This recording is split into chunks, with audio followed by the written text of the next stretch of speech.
Bem, irmãos, e nós vamos abrir nossas Bíblias em Atos capítulo 14. Nós estamos observando, trabalhando, estudando as marcas de uma igreja saudável, tentando perceber como corpo, como igreja, aquelas que são as nossas características e são a nossa identidade. Como somos uma igreja ainda recente, nós ainda estamos num processo de formação, e isso vai marcar as partes mais profundas daquilo que nós somos como igreja. Esse grupo inicial da igreja, ele é o grupo que mantém o conceito, a ideia, as coisas que vão ser passadas às gerações seguintes de crentes que virão. Então, na verdade, nós estamos trabalhando em várias culturas dentro da igreja. Recentemente eu estive num congresso onde se falou muito a respeito dessas coisas. Por exemplo, a evangelização. Evangelização não deve ser um programa dentro da igreja.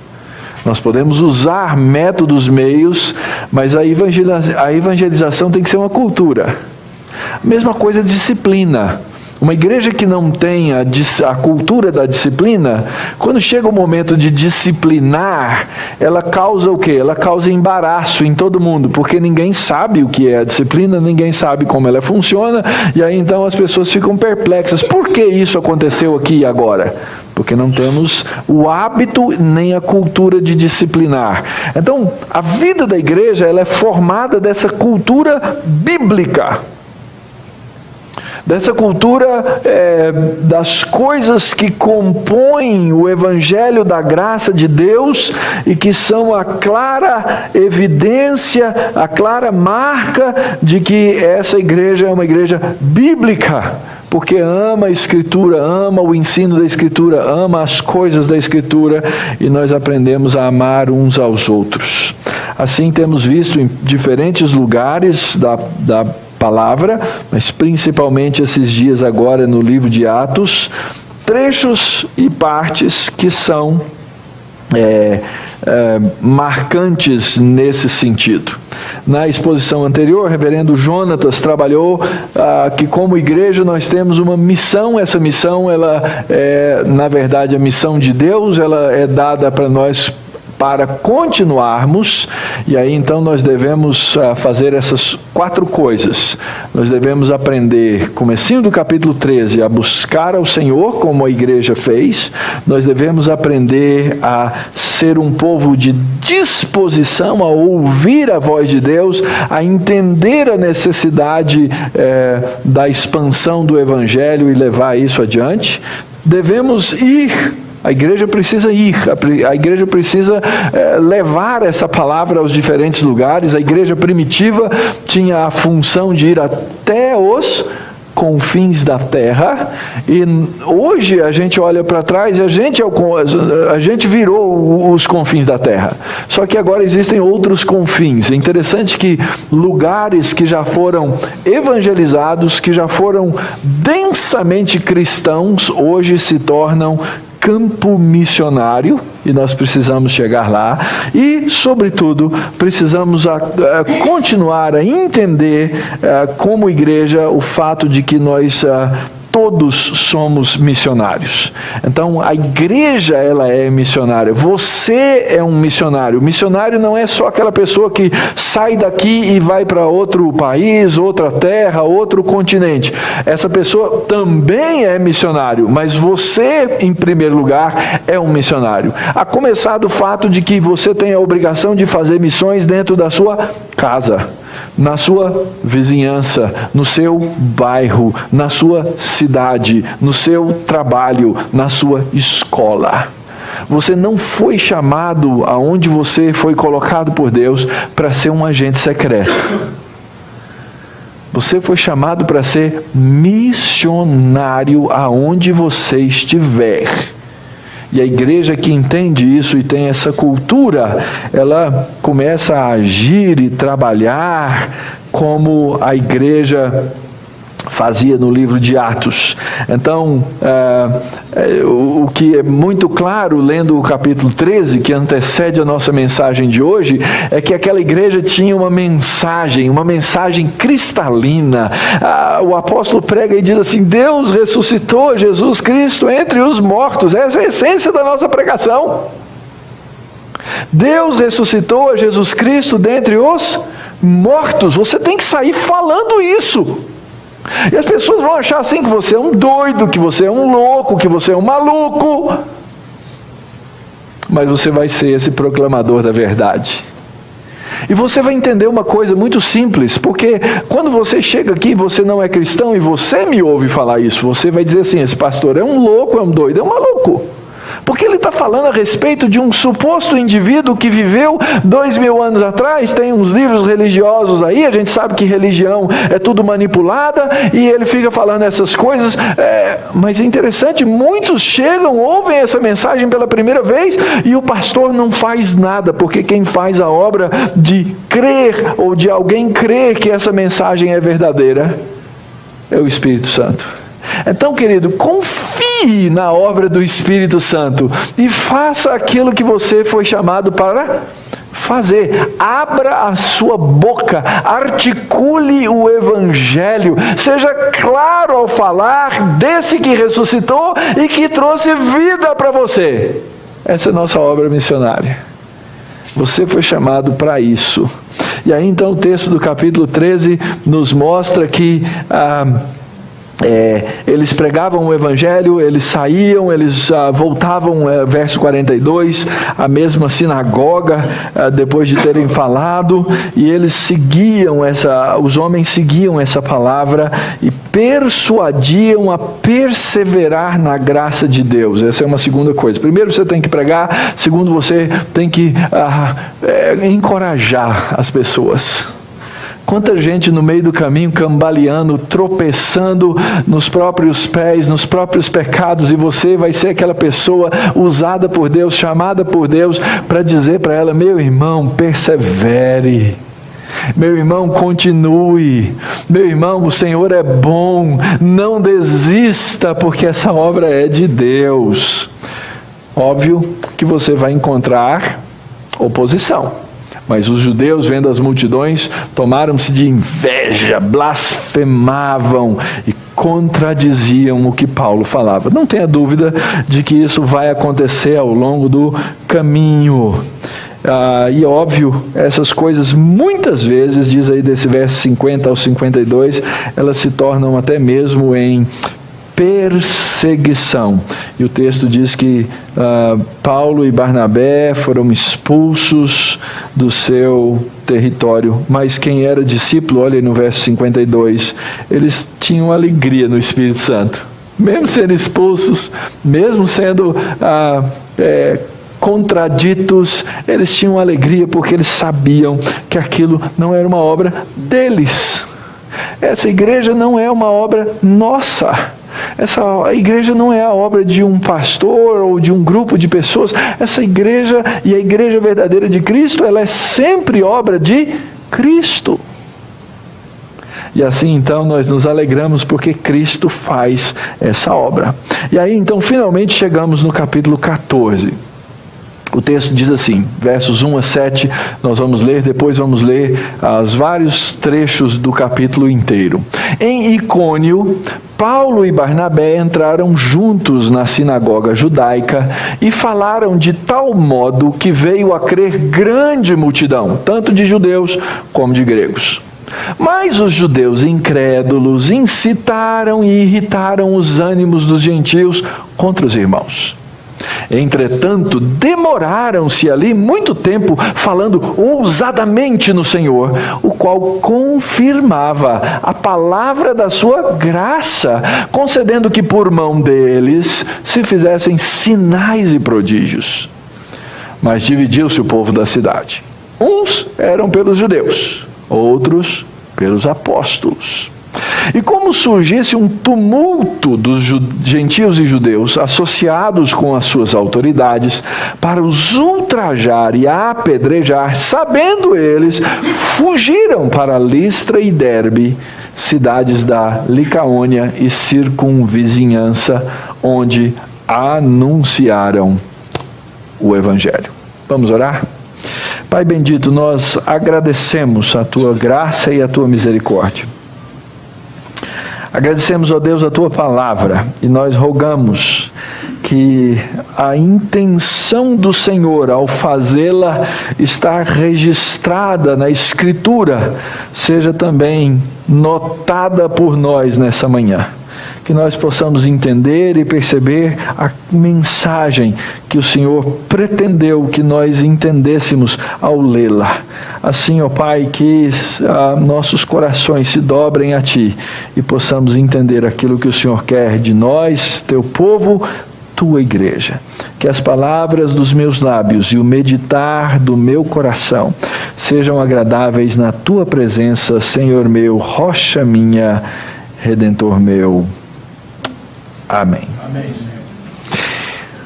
Textos como narrativas, como essa que estão no livro de Atos, que não são necessariamente textos escritos com uma instrução, por exemplo, como a gente leu lá em Filipenses e Colossenses, olha, escrevo isso para isso, para isso, para isso, para isso. O texto de Atos começa lá atrás e o autor, que é Lucas, diz, olha, eu estou escrevendo isso aqui como um testemunho. Então nós temos que ser cuidadosos ao abordar o texto para entender qual é o testemunho que está sendo dado aqui e não confundirmos as coisas. Eu acredito que nesse texto, nós lendo a história desses apóstolos em todos esses lugares, nós temos uma demonstração exemplar das virtudes para o serviço cristão. As virtudes para o serviço cristão. Sendo que a primeira e notória, e mais notória delas todas, é exatamente essa: coragem. Coragem. E a gente tende a pensar que coragem é uma coisa humana. E é óbvio que tem gente que é mais corajosa e gente que é menos corajosa, ou colocando em termos negativos, tem gente que é mais medroso do que os outros são. Há determinadas coisas que me dão medo, há determinadas coisas que me dão pavor, há determinadas coisas que eu não gosto de fazer, há outras coisas que eu não tenho tanto medo, que já me são mais naturais, para mim eu vou fazer, mas essas são características humanas. E eu não estou falando aqui de uma coragem humana. Eu estou falando aqui, ou o texto melhor, ele está falando de uma coragem que é diferente da coragem que nós humanos temos. É uma coragem que vem, uma ousadia que vem do Espírito Santo de Deus. Presta atenção no que estava acontecendo. Paulo e Barnabé, no capítulo anterior, já haviam corrido de uma cidade, porque perceberam que estavam a ponto de ser o quê? Apedrejados. Não sei se você já passou por uma situação dessa de perigo, de risco de vida em algum lugar, na qual você fala assim, opa, melhor eu vazar daqui, porque eu não quero passar por isso. Ora, aconteceu isso, eles estavam prontos, o texto diz no final do capítulo 13, que eles foram expulsos e foram embora, porque a coisa não era legal. Eles chegam na outra cidade e vão fazer a mesma coisa. E é interessante que o texto vai nos dizer que vai acontecer a mesma coisa. Mas eles não têm medo disso. O ponto não era o medo, o ponto era o que eles deveriam e precisavam fazer. E eles usavam de uma estratégia. Estratégias, queridos, são importantes. A estratégia deles, nas cidades onde havia judeus, era primeiro ir pregar para os judeus. Por quê? Porque se eles fossem pregar os gentios, quando eles voltassem para pregar os judeus, as portas estariam fechadas. Porque o judeu era altamente sectário. Se vocês falaram primeiro com os gentios, vocês não são judeus. E lembra, Paulo era judeu dos judeus, então ele tinha facilidade de chegar na sinagoga, ele tinha os mesmos hábitos, os mesmos costumes. Então essa é a primeira coisa, eles usavam de estratégia ao chegar em cada lugar para fazer aquilo que eles tinham que fazer. Foram para essa cidade chamada Icônio. Era uma cidade tipo metrópole. Havia ali todos os tipos de cultura misturadas. Havia frígios, havia gregos, havia judeus, havia muita gente misturada naquela colônia agora do Império Romano. Como costume, chegaram e foram até a sinagoga pregar. E o que acontece quando eles pregam naquele lugar?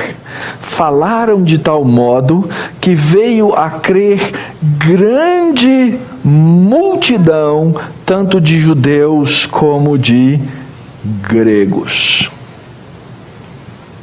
Então havia nessa pregação algo que era atrativo às pessoas. Porque havia naquela pregação a verdade da Escritura. Certamente Paulo não alisava ninguém. Ele não chegava dizendo, olha, vocês são gente boa, Deus tem um plano para a sua vida e quer fazer você um cara muito rico, quer fazer de você uma pessoa muito especial, quer fazer de você uma pessoa muito importante, Ele quer fazer você cabeça e não cauda. Não, nada disso. Nada dessa história da pregação do Evangelho da prosperidade que rola por aí hoje. A pregação do apóstolo Paulo era muito clara, cheia de convicção que os homens são pecadores e carecem da glória de Deus. Isso vale para os gentios e isso vale para os judeus. E o apóstolo Paulo usava a escritura do Antigo Testamento para fazer a sua pregação e falar isso de maneira muito clara. E essa é uma marca que deve ter toda a igreja verdadeira, queridos. Uma pregação cristalina do Evangelho. Nós não estamos aqui para alisar ninguém, nem para melhorar o ego de ninguém. Nós estamos aqui para quê? Para falar a verdade a respeito da situação do homem que se encontra morto. E que agora, com a redenção de Cristo, pode ser elevado a uma vida que glorifique o nome de Deus, seja por meio das tribulações, seja por meio das perseguições, seja por meio, talvez, de termos uma vida tranquila. Eu não sei. Eu ouvi o testemunho de muitos irmãos durante essa semana. Entre eles, testemunho de um irmão do Canadá. Queridos, o cristianismo no Canadá está sendo sufocado e morto. Sufocado e morto. De uma maneira tal que o politicamente correto hoje causa coisas terríveis. Terríveis. E ele narrou, na semana que nós estávamos ali na Colômbia, ele narrou que naquela semana, na segunda-feira anterior, o governo canadense, com um processo praticamente sumário, fechou uma escola cristã que atendia 3.000 alunos. De um dia para o outro. Vocês não têm banheiro comum, vocês não querem fazer as coisas que a nossa política moderna, contemporânea ordena, então vocês estão fechados, literalmente fechados. E esse irmão que tem esse trabalho, ele é o diretor da nossa associação de escolas lá no Canadá, numa das províncias do Canadá. Ele disse, irmãos, ano que vem é provável que eu não esteja mais com vocês, porque não vai mais existir uma associação de escolas cristãs no Canadá, ou na província que eu estou. Porque o governo vai nos fechar todos se nós não cumprirmos essas políticas que nós não concordamos, porque são contra a palavra de Deus e do Evangelho. A grande pergunta é se eles estão dispostos a abrir mão da fé e do Evangelho verdadeiro para aceitar essas políticas.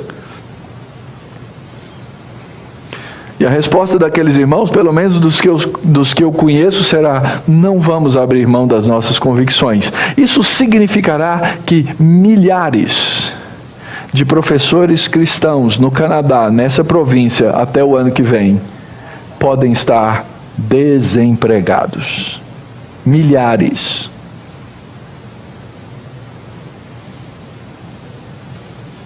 O Evangelho tem custo, queridos. O Evangelho tem custo. Nós vivemos em grandes batalhas. Essa oposição, ela surgiu quando Paulo começou a pregar. Incitaram e irritaram os ânimos. O texto usa essa ideia de que eles começaram a envenenar as pessoas que estavam crendo. Rapaz, você está acreditando nessas coisas? Cuidado, esse tal de Paulo, ele é um embusteiro. O tal de Barnabé é um embusteiro. Toma cuidado, porque eles vão fazer o mal contra vocês. Eles criavam esse ambiente de antagonismo, de oposição, mas eles não se abateram. O texto vai dizer que eles perseveraram. O texto diz assim: e demoraram-se ali muito tempo, e eles tinham que falar de maneira ousada, e ter coragem para pregar o Evangelho de Cristo. E aqueles irmãos, no meio daquele ponto, perseveraram. Deus tem nos dado um momento muito gostoso, muito bom. A nossa igreja tem vivido, tem crescido, pessoas chegam, pessoas se convertem, pessoas conhecem a graça do Senhor Jesus, mas não é de se esperar que a vida da igreja seja sempre assim. Nós sabemos pelo testemunho da história que a igreja em geral, ela passa por perseguição. E se nós somos cristãos conscientes, nós temos que estar preparados para esse tempo. Nós temos que estar preparados para essa hora. Eles foram corajosos nesse sentido. Então, se não houver coragem, essa coragem que vem do Espírito Santo, aquela coragem que tirou os discípulos de dentro daquela salinha lá em Jerusalém, para que eles saíssem e fossem pregar o Evangelho, porque eles estavam lá com medo, o Evangelho não vai para frente. O Evangelho não se expande. É a coragem que nos ensina a persistir no meio da oposição. Paulo foi muito claro na sua pregação em várias situações no livro de Atos. Em várias das cartas ele vai dizer: olha, eu preguei entre vocês ousadamente, eu sei que vocês não gostaram, eu sei que vocês ficaram olhando para mim de cara estranha, eu sei que as autoridades não gostaram, eu sei que as pessoas não aprovaram, mas eu não vou deixar de pregar este Evangelho. Quantas vezes o Sinédrio, as autoridades judaicas perseguiram e admoestaram os apóstolos Pedro, João. E quanto mais eram admoestados, mais eles levantavam a sua voz e pregavam: cabe-nos, importa-nos obedecer a Deus antes de obedecer aos homens.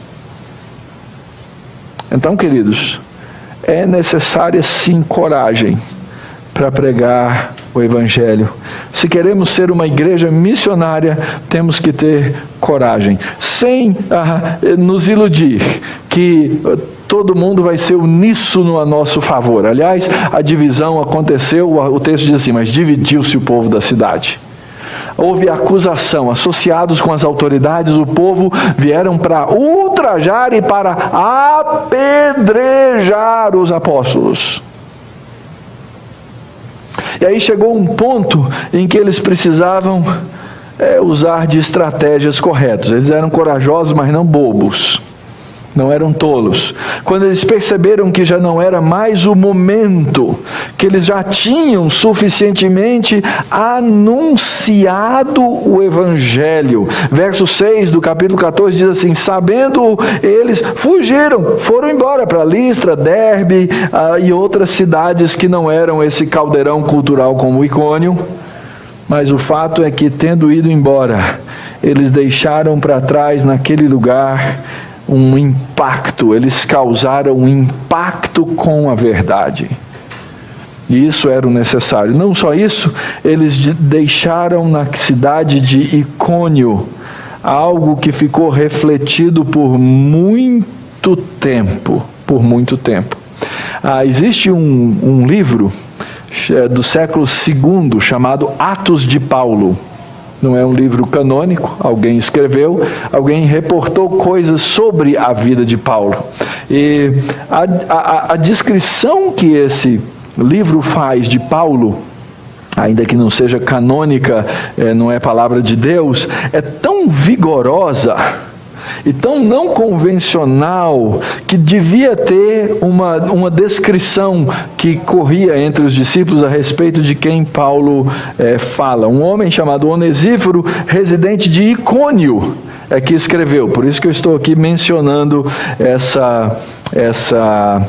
esse impacto causado pelo apóstolo Paulo. E ele diz assim: então ele viu Paulo se aproximando, um homem de pequena estatura, com sobrancelhas emendadas, com um nariz comprido, careca, com pernas encurvadas, forte, cheio de graça. Cheio de graça. Às vezes, ele se parecia um homem, mas às vezes ele tinha a face de um anjo.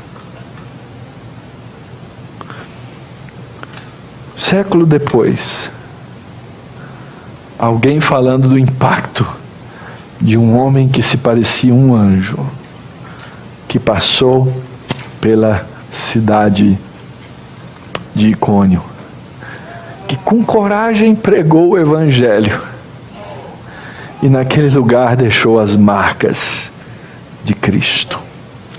Marca essa que se traduz pela segunda virtude para o serviço cristão: a humildade.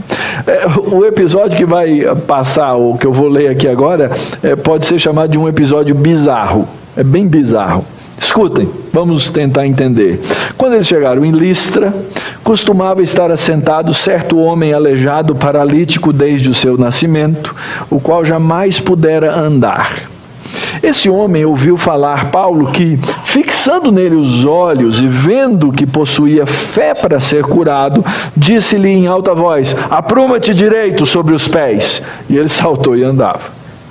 Quando as multidões viram o que Paulo fizera, gritaram na língua licaônica, dizendo: os deuses em forma de homens baixaram até nós.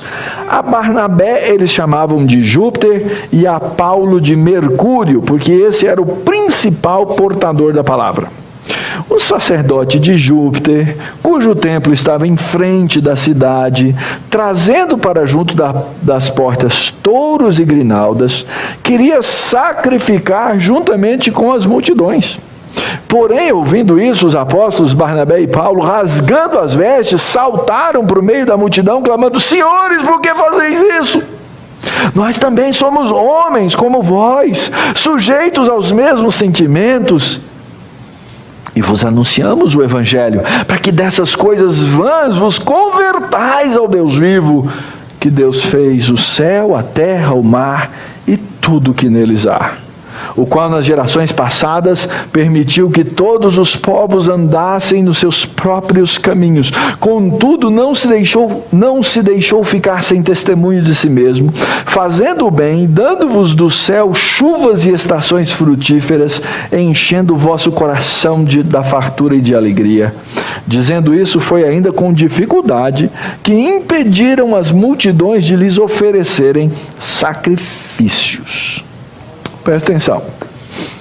Paulo e Barnabé chegam na cidade, vem um homem que era conhecido da cidade toda, que não conseguia andar, e eles olham para esse homem e falam assim: esse é um eleito de Deus. Eu não sei como eles sabiam, mas sabiam da fé desse homem. E Paulo, que era apóstolo, lembra, a igreja primitiva foi acompanhada desses sinais extraordinários o tempo inteiro para comprovar a pregação do evangelho. Paulo vira para o homem e fala assim: levanta. É o que alguns pregadores tentam fazer hoje em dia, em eventos e televisões, cheio de malandragem. E o cara levanta e anda.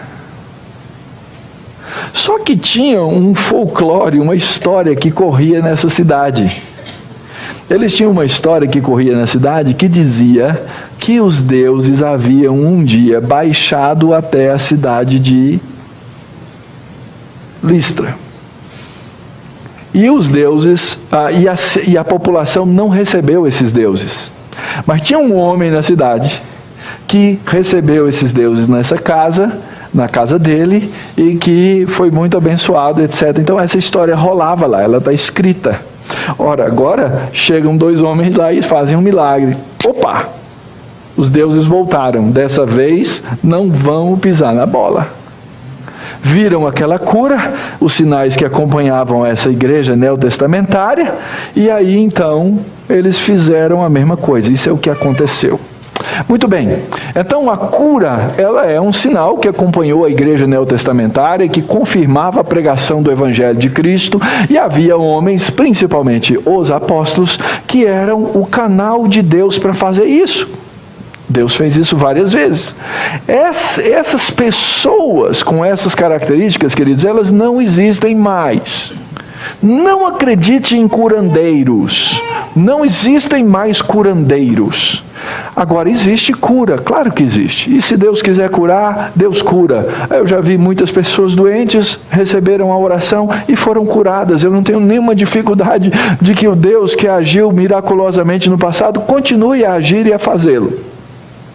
Mas cuidado com os homens, cuidado com os curandeiros, os falsos apóstolos de hoje. Também é claro que o poder na pregação é fundamental. O poder acompanha a igreja. E eu fico cada dia mais impressionado com o poder de Deus. O problema dos pregadores é que alguns pregadores, eles começam a se encantar e achar que o poder é deles e não do evangelho. Eu não tenho poder nenhum para nada. Eu sou realmente fraco em todas as coisas, mas o evangelho é poderoso, ele cura pessoas, ele salva pessoas, ele restaura coisas que nós homens não temos, não sabemos restaurar. Então toma cuidado, porque o que vemos hoje são homens que parecem ser cheios de coragem, aos quais falta exatamente a segunda característica, a humildade. Eles começam a achar que eles são o cara. Eles começam a dar títulos para si mesmos. Cuidado. O título que eu gosto de receber, na verdade, não é um título. É uma vocação. Eu sei que na Igreja Presbiteriana do Brasil usa-se um título, é o famoso título de reverendo, que por sinal é mal usado. No passado, esses títulos de reverendo, que significa alguém que merece reverência, diga-se de passagem, eles eram dados antes de outros títulos. Então, reverendo nunca seria uma pessoa, mas seria o título que a pessoa tem. Então, quando alguém quer me chamar de reverendo, eu falo reverendo não, reverendo doutor. Porque essa é a ideia. O texto é que a reverência é ao título e não à pessoa. Ok? Mas se você quiser me chamar de reverendo, de reve, para mim tanto faz. Ok? Tanto faz. Aliás, a gente é capaz de matar tudo, né? De reverendo passar, reve, tudo bem. Legal, não tem problema nenhum. Deus é bom. Não faço questão nenhum de título. A única coisa que eu costumo dizer à igreja é que não precisa nem me chamar de pastor. Apenas que me tenham no coração como pastor, porque é assim que eu tenho que tratá-los, é assim que nós devemos cuidar de vocês. Então nós precisamos ser cuidadosos em ter a visão correta. Aliás, nem o apóstolo Paulo era um cara tupetudo e cheio de si. Ele diz lá em 2 Coríntios 12, ele disse, Paulo estava fazendo uma oração a Deus. Tem gente que diz que se o cara orar e tiver fé, Deus faz o que ele quer. O que o cara quer, o que o indivíduo quer. O apóstolo Paulo diz que ele tinha um espinho na carne, que nós não sabemos o que era.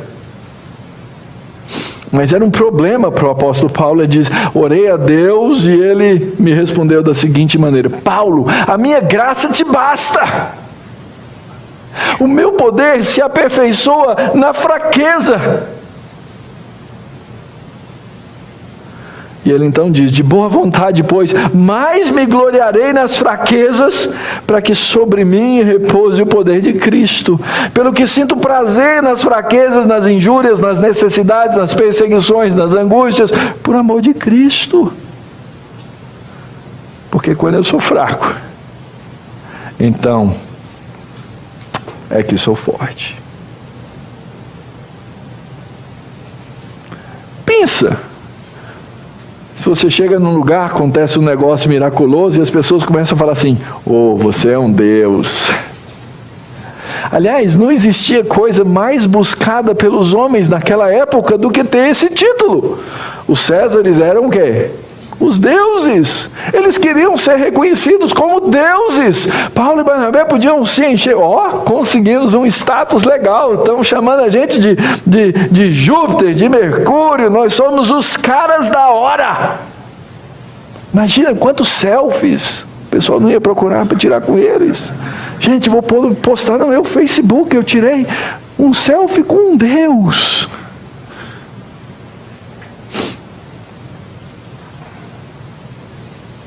Como isso não poderia mexer na vaidade de qualquer um?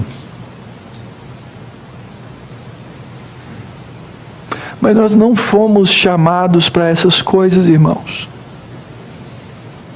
Nós fomos chamados, todos nós, e agora não falo de pastores ou de líderes da igreja, ainda que essa deva ser uma grande marca da liderança de qualquer comunidade. Mas deve ser a marca de uma comunidade como um todo. Nós fomos chamados para prestar um serviço que nos humilha. Nós fomos chamados para prestar um serviço que escancara a nossa fraqueza,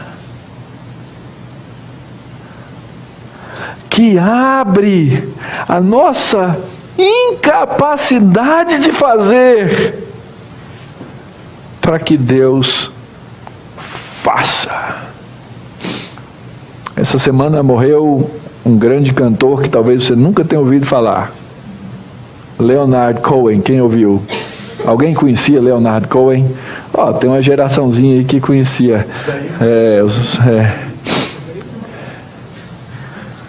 82 anos e faleceu. Ele é de origem judia.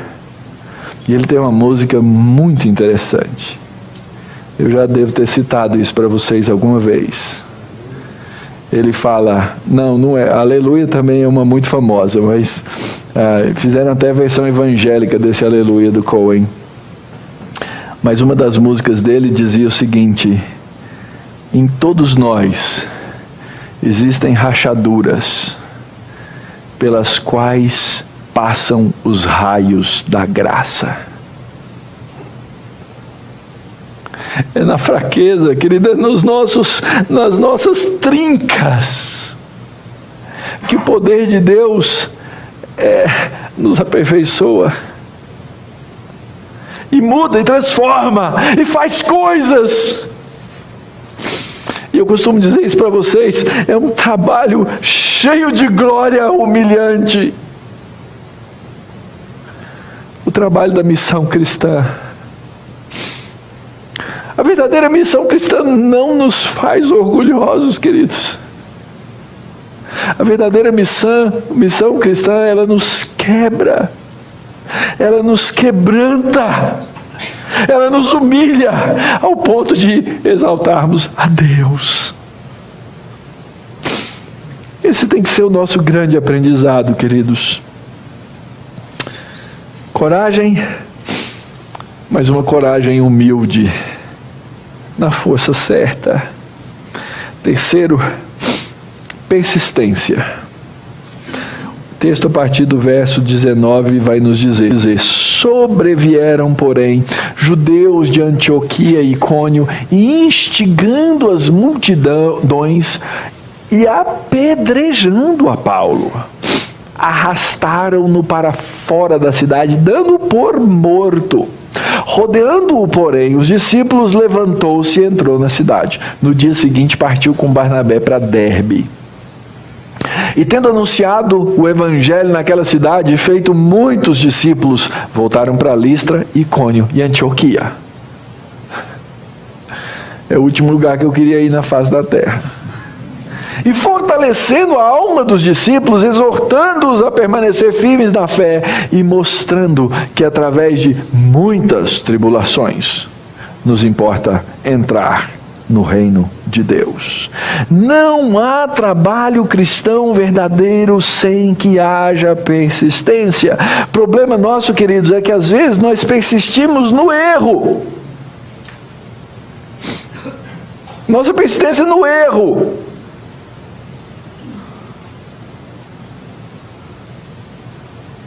Lá em Goiás a gente tinha piadinha: errar é humano, persistir é goiano. Mas se aplica a qualquer um.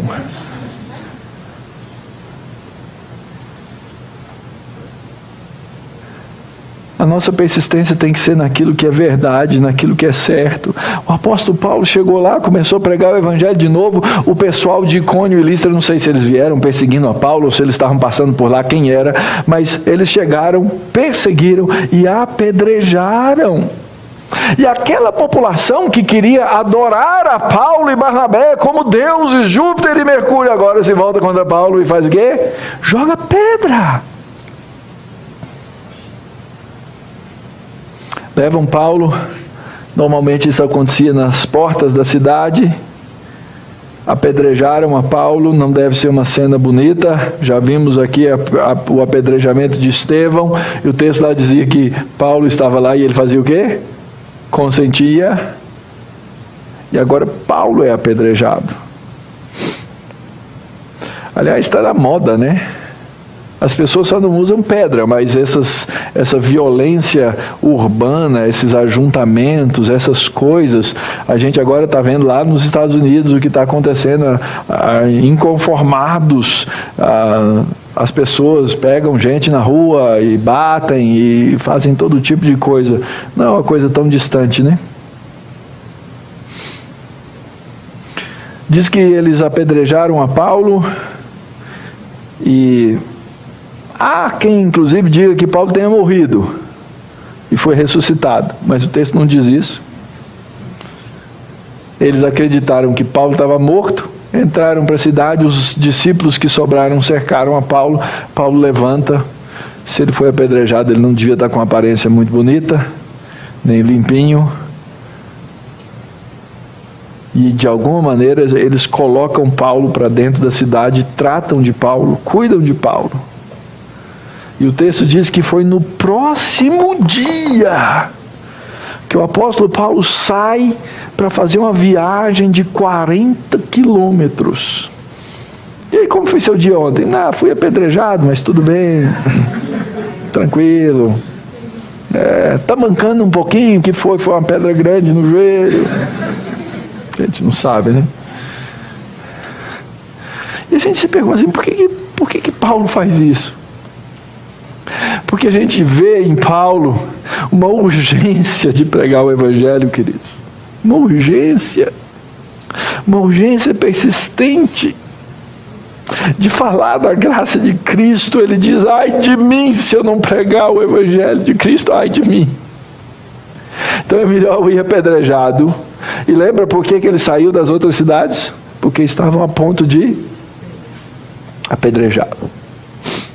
Paulo, você vai voltar lá? Agora eu já estou acostumado, meu. Agora eu já sei, fácil. E quando Paulo escreve aos Efésios, ele diz assim: irmãos, temos que remir o tempo, os dias são maus. Os dias são maus, nós precisamos pregar esse evangelho da graça de Cristo. Deve ter sido uma viagem muito dolorosa. Mas Paulo não queria perder um dia, porque ele sabia o que ele tinha que fazer. E essa é a próxima virtude do serviço cristão. Ele tinha que cuidar daqueles que eram os discípulos. Vejam como o texto continua. Verso 22. Fortalecendo a alma dos discípulos, exortando-os a permanecer firmes na fé, mostrando que através de muitas tribulações nos importa entrar no reino de Deus, e promovendo-lhes em cada igreja a eleição de presbíteros. Depois de orar com jejuns, os encomendaram ao Senhor em quem haviam crido.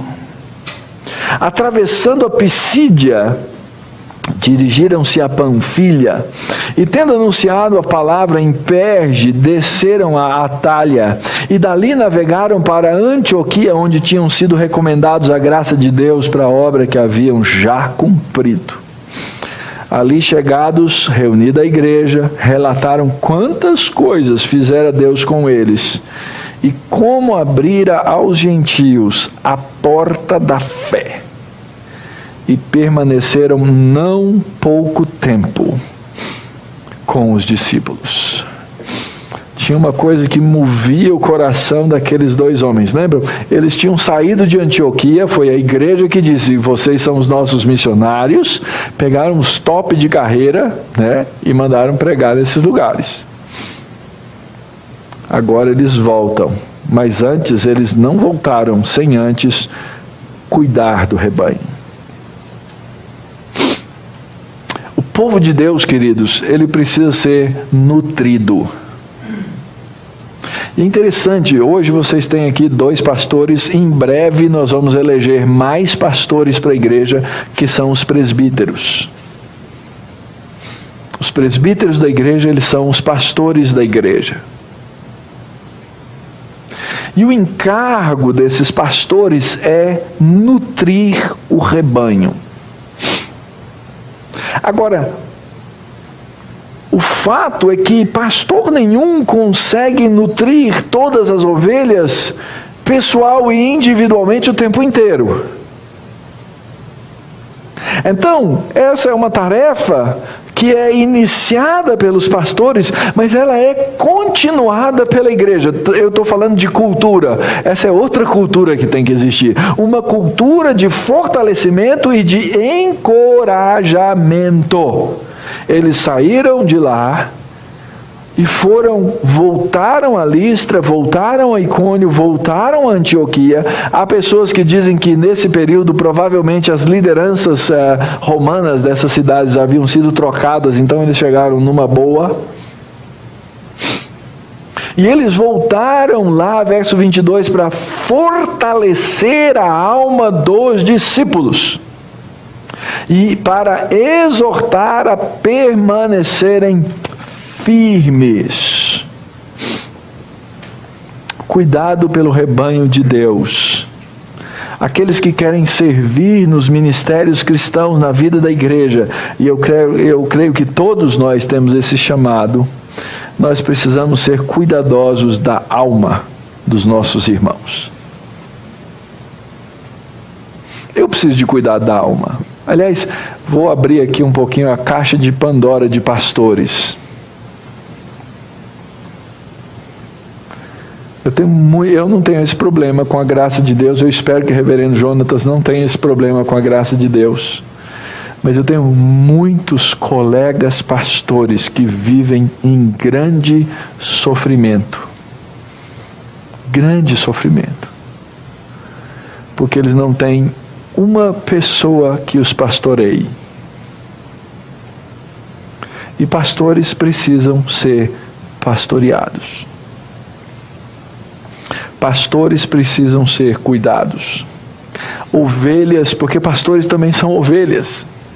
Presbíteros são ovelhas. E a igreja é feita de ovelhas que precisam aprender também a cuidar uma das outras. Eu espero estar aqui hoje de manhã dando para vocês alimento que vocês possam dar aos seus irmãos em Cristo. Aliás, esse é o maior cuidado que eu tenho com vocês. O maior cuidado que eu tenho com vocês.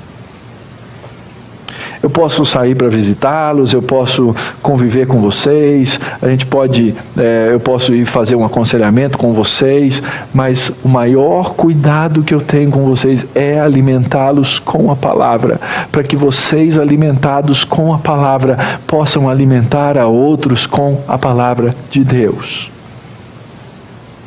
Então eu tenho que ter muito cuidado em fazer isso certo, para que você também possa fazer certo.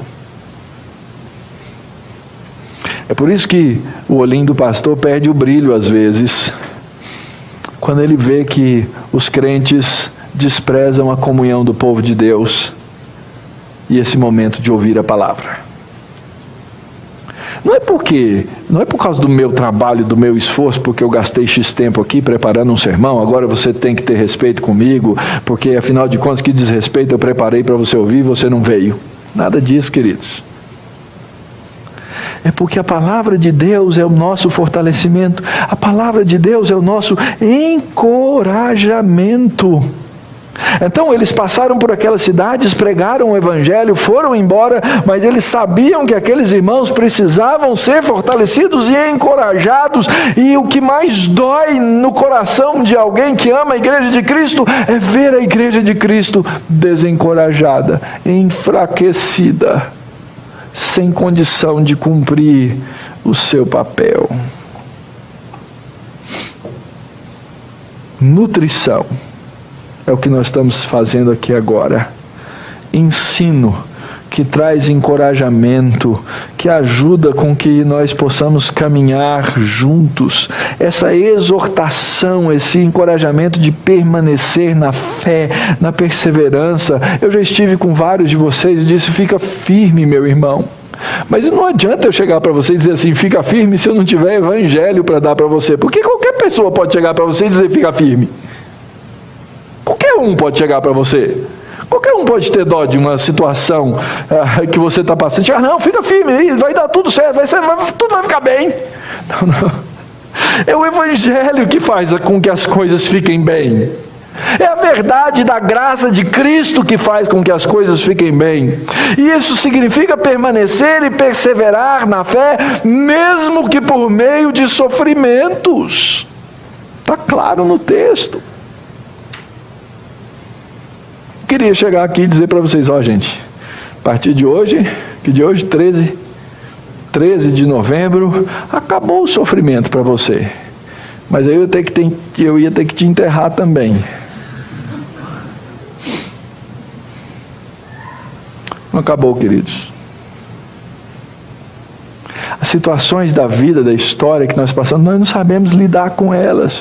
Nós temos orado por uma criança que se afogou e que passou dias e dias de hospital, de UTI, que agora está numa luta de ir para casa. A gente tem orado por essa menina. A gente tem orado pela família. Você sabe como orar por eles? Eu não sei. Eu fui perguntado essa semana.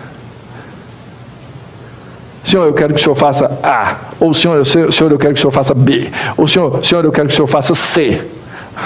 Que presunção da minha parte. Achar que eu posso saber, quando eu sei que só o Senhor sabe. Não é assim? Senhor, eu não sei sobre a minha vida amanhã. Eu não sei como ela vai ser. Eu tenho que aprender a estar nutrido pelo Evangelho e a continuar, mesmo que haja sofrimento e tribulação. Aprender de Deus a viver em obediência a essa palavra. Agora vai acontecer uma coisa, querido. Se você não aprende a palavra, se você não ouve a palavra, se você não tem a sua cabeça inundada da palavra, se você não tem o coração inundado da palavra, quando as coisas acontecerem com você, você não saberá recorrer à palavra de Deus, porque ela não está em você.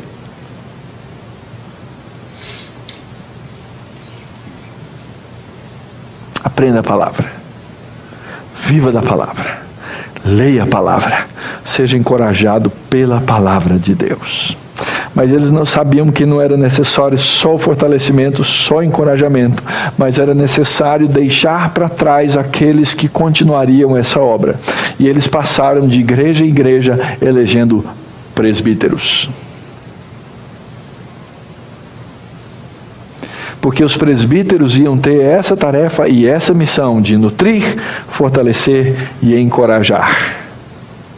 E daqui a algum tempo Deus vai nos abrir a oportunidade, o momento em que essa igreja local vai ter que escolher os seus presbíteros. Você não vai escolher presbítero por causa da simpatia.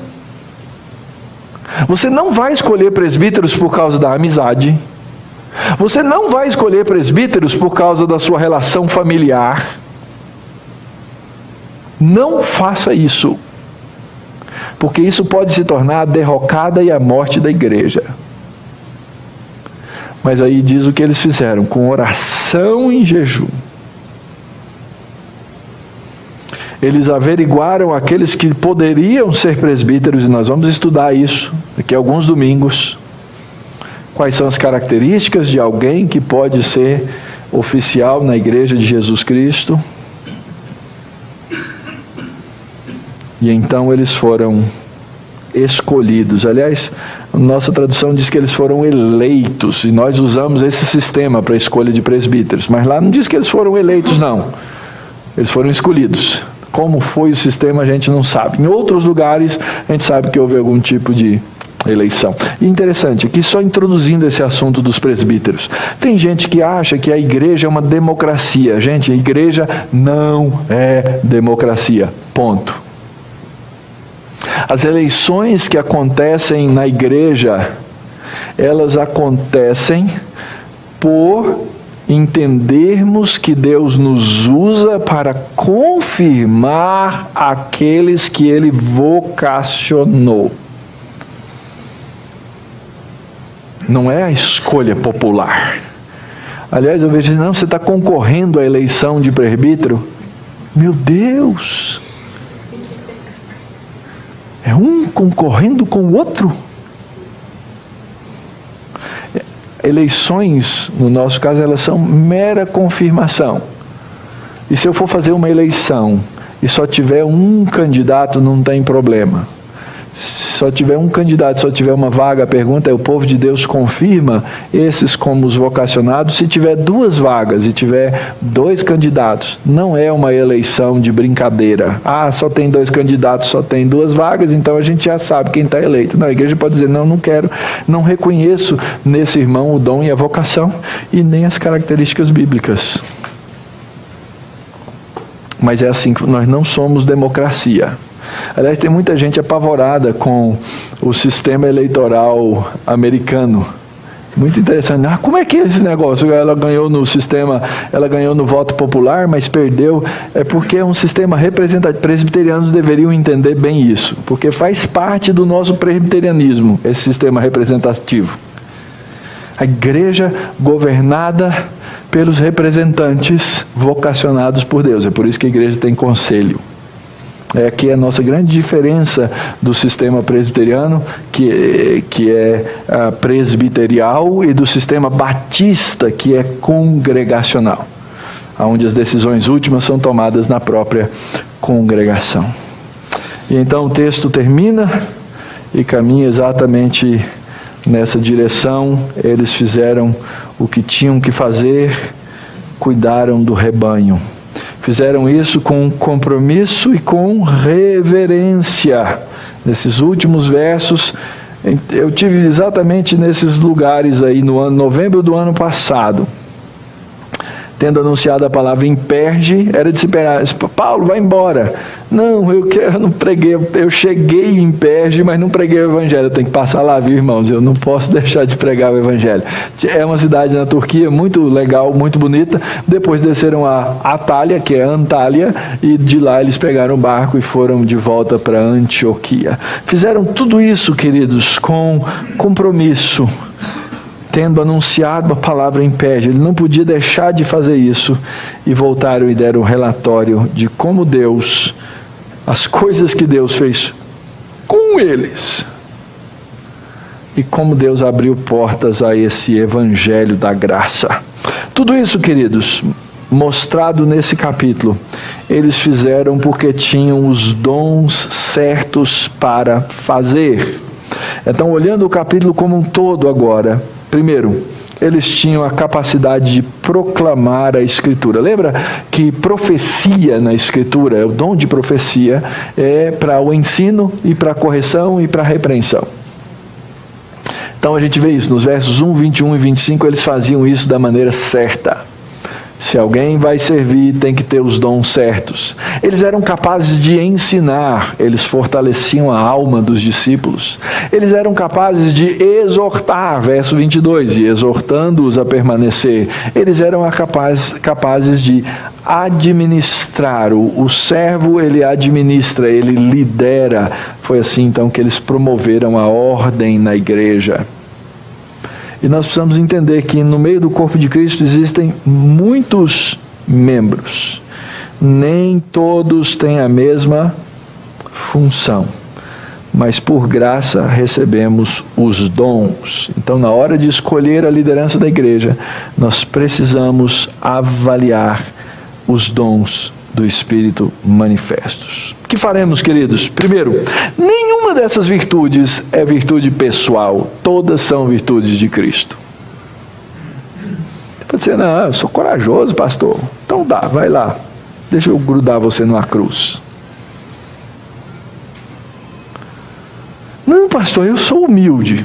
Acabou de perder, né? Não, pastor, eu sou persistente. Gente, se as coisas dependessem da minha persistência, muita coisa já tinha acabado. Sabe quando chega aquela hora que você quer chutar o pau da barraca? Essa expressão clássica. A graça de Cristo nos faz persistentes. Assim, queridos, nós precisamos aprender a orar pela coragem do povo de Deus. Eu vi um negócio lindo lá na Colômbia. O movimento de gênero chegou na Colômbia e perdeu todas. Perdeu todas. Eles vão apanhar muito por causa disso. Vai ter muita perseguição. Vai ter muito sofrimento. Mas os cristãos se levantaram e disseram: aqui não. Aqui não.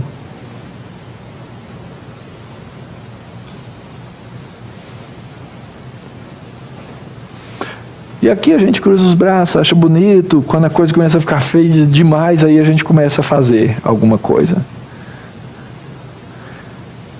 Esses irmãos amigos do Canadá que eu falei, perderam batalhas. O que Deus vai fazer eu não sei. Eles vão ter que plantar chorando. Nós precisamos de coragem para nos levantar. Nós precisamos ter coragem para dizer não àquelas coisas que afrontam a graça de Cristo no nosso meio. Terceiro, nós precisamos entender nossa posição clara como homens e mulheres pecadores carentes da glória de Deus. Cuidado, uma igreja pode se tornar orgulhosa. E, de maneira muito especial, igrejas que são reformadas e calvinistas. Há esse perigo no nosso meio, de nos tornarmos orgulhosos a ponto de achar, não, nós somos os únicos aqui no mundo que fazemos as coisas certas. Cuidado, precisamos ser humildes. Quarto, precisamos usar as estratégias para evangelizar, lembrando que evangelização é nossa cultura. É muito interessante, não dá tempo de trabalhar, já passou da hora, mas Paulo e Barnabé, quando eles chegavam nas culturas judaicas, eles tinham uma estratégia para falar da verdade, usando o Antigo Testamento. Quando eles chegavam entre os gentios, eles não tinham o Antigo Testamento como ponto de partida, e aí eles usavam a cultura, eles usavam a literatura, eles usavam as coisas que estavam disponíveis para falar, olha, lembram dessas coisas? Pois é, Foi Deus que fez, assim que Deus fez. Depois você lê Atos 17, veja o sermão de Paulo no Areópago. Quinto, precisamos aprender a remir o tempo. Isso não significa ativismo, nem trabalho por autojustiça. Tem muita gente que trabalha na igreja para justificar os seus pecados. Eu estou pecando muito, eu preciso trabalhar mais na igreja. Quem sabe Deus me dá uma melhorada aí para mim. Eu estou com a minha balancinha de justiça não está legal. Cara, esqueça isso. Não existe essa balança da justiça. A balança da justiça, ela tem de um lado o peso da graça de Cristo e do outro a misericórdia de Deus.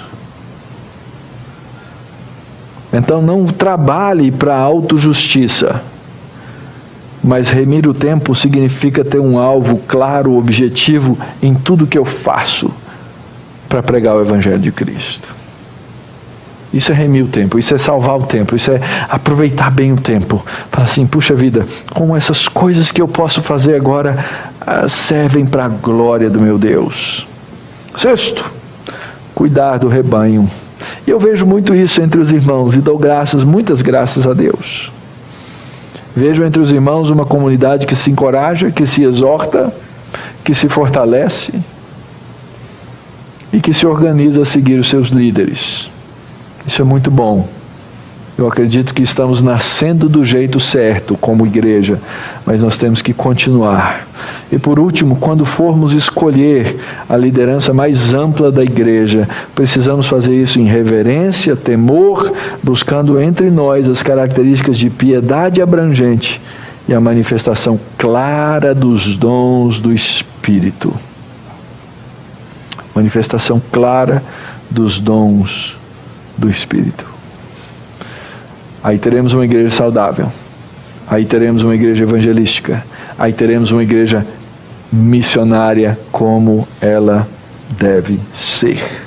Mas isso faz parte da piedade e da nossa comunhão com Cristo. Por isso, esse hino sobre vida santificada que vamos cantar. Quanto tempo, como a gente gasta o nosso tempo com o Senhor, com a sua palavra, para fazer essa obra caminhar e prosperar.